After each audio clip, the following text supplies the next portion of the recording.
ilé-iṣẹ́ rédíò àgídìgbò FM ńlẹ̀ lè wo ẹ ò lè wo Oríyọmí Hamzat. Gbajúgbajà gbóhùnsáfẹ́fẹ́ tó tún jẹ́ olùdíje sípò gómìnà fẹ́gbẹ́ òṣèlú Accord ní ìpínlẹ̀ Ọ̀yọ́, Oríyọmí Hamzat, ó mà ti sọ wípé àwọn kan gbèrò láti wó iléeṣẹ́ rédíò rẹ̀ àgídìgbò FM tó wà nílùú Ìbàdàn. Ọ̀gbẹ́ni Oríyọmí tó jẹ́ olùdásílẹ̀ iléeṣẹ́ rédíò àgídìgbò FM ó mà sọ wípé àwọn kan gbèrò láti wá da oògùn olóró sílẹ̀ ní iléeṣẹ́ rédíò náà láti lè jẹ́ kí ìjọba wó lulẹ̀.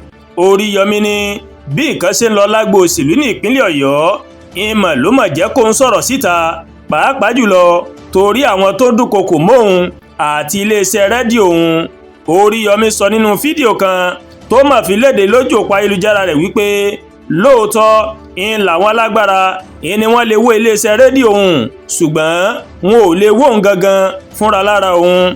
Ìlúmọ̀ọ́ká agbóhùnsáfẹ́fẹ́ náà ó wá sọ wípé òun mọ̀ dájú pé àwọn èèyàn kan tí inú wọn kò mọ̀ dùn sí bí ó ṣe ń dupò gómìnà ní ìpínlẹ̀ Ọ̀yọ́, òun ni wọ́n dúnkokò mọ́ òun, àmọ́ ó ní mímì kankan kò lè mì òun torí kò sẹ́ni tó lè dá òun dúró láti má díje fún ipò gómìnà ìpínlẹ̀ Ọ̀yọ́ nínú ètò ìdìbò tó ń bọ̀.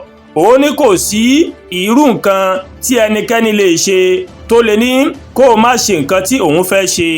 Oríyọmí kò ṣàìsọ wípé ẹ lè wó rédíò àgídìgbò ṣùgbọ́n ẹ ò lè wó èmi Oríyọmí Hamzat. kọ́lọ́run ọba Elédùmarè kó ṣàánú. Àdúrà gba Olúwatóyìn ló ń kàròyìn sí létí láti kàn ní Ẹ̀yà Yorùbá World TV. bẹ́ẹ̀ ṣe ń wò wá, ẹ máa bá wa like, ẹ máa share, ẹ máa comment. Ẹ má tún gbàgbé láti bá wa subscribe sórí YouTube channel wa, kí wá bá wa tẹ notification bell láti lè máa àwọn ètò wa lọ́kọ̀ọ́jọ̀kan tó bá ti gorí ìkànnì yìí. Ẹ ṣé púpọ̀ tẹ́ ń wò wá o, a kú ìsinmi òní, ìsinmi aláyọ̀ ni yóò jẹ́ fẹ́nìkọ̀ọ̀kan wa, àmín.